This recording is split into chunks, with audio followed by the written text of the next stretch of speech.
Welcome back to my living room. I just like the setting here with the tree. I don't know if I'll do the rest of the days here, but at least today will be here also. So here we are, week 2, day 3, Isaiah 9:6, studying Mighty God this week. So let's go back to one of my favorite stories.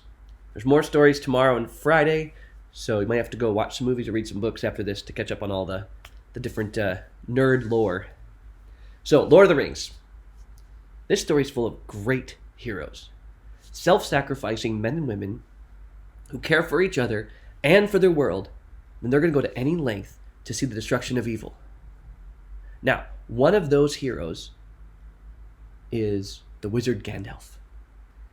And the team is being pursued through the dwarf mines by goblins and trolls and this fiery demon creature called Balrog.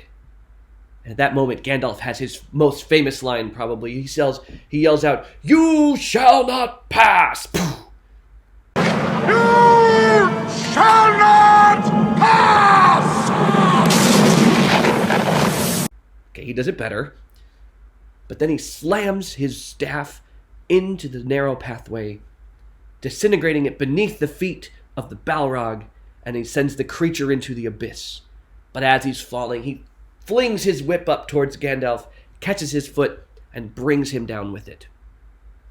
Okay, spoiler warning. Gandalf comes back. After he finally defeats his foe, he returns. And one of his more dramatic entrances after that comes as the armies of Middle-earth are completely overrun by the enemy. And then he arrives, mounted on his snow-white horse, gleaming in white light, with reinforcements at his back, charging in to save the day and win the battle. Mighty warrior indeed. Now, back to our hero of Christmas, the mighty warrior. Fast forward a little more than 30 years from that night in Bethlehem to a Sunday morning in Jerusalem.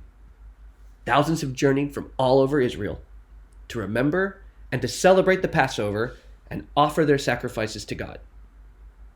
Then suddenly a man appears out on the horizon. Familiar man by that point, as he has been all over the countryside teaching and performing miracles. They were asking questions. Was he the king? Was he the Messiah? They all knew the scriptures. Didn't the prophet Zechariah say that the king would come on a donkey? And there he was. This must be the man of promise. It's the king. It's the Messiah. It's the mighty God. You know the story. Hosanna, they shouted. Our victor is here. And he's coming to overthrow the forces of evil oppressing God's people.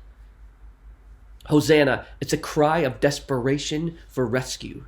Save us, Jesus, save us, they were crying. But it's also a cry of praise to God. Blessed is he who comes in the name of the Lord. Maybe they hoped he would be Messiah.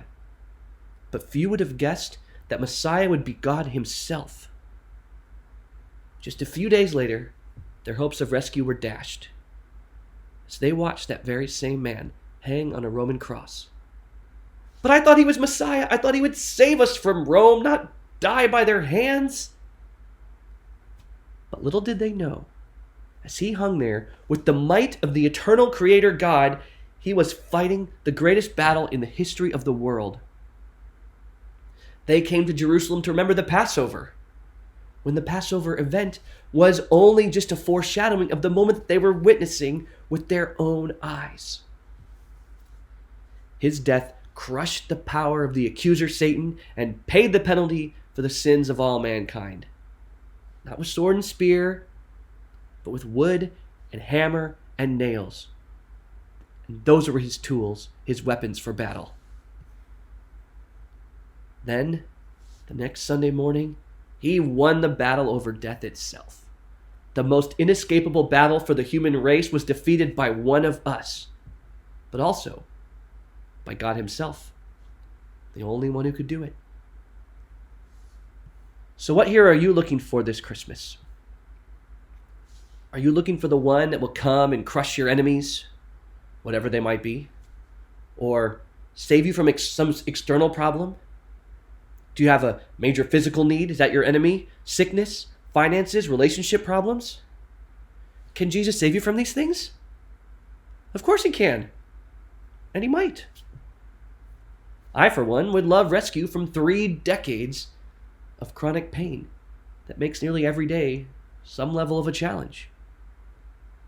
That rescue might come, but it might not.